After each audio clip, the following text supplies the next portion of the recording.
পবিত্র জিলহজ মাসের চাঁদ দেখা দেবে খুব শীঘ্রই। চারদিকে ঈদের খুশির আমেজ। ছোট্ট আব্দুল্লাহর আর তর সইছে না। সে দৌড়ে তার বাবার কাছে গেল আর আনন্দ ভরা কণ্ঠে জিজ্ঞেস করল, বাবা, কোরবানির ঈদের আর কতদিন বাকি? বাবা মুচকি হাসলেন, পরম স্নেহে বললেন, এই তো বাবা, আর অল্প কয়েকটা দিন।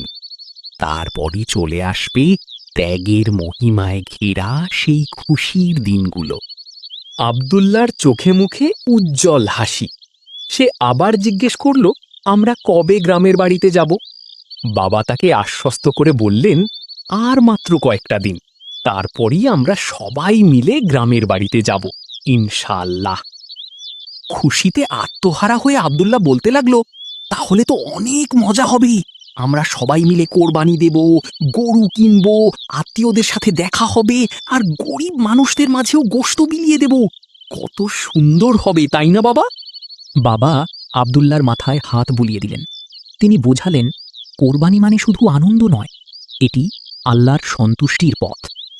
তিনি আব্দুল্লাহকে মনে করিয়ে দিলেন হজরত ইব্রাহিম আলাইহিসসালাম ও হজরত ইসমাইল আলাইহিসসালামের সেই মহান ত্যাগের কথা।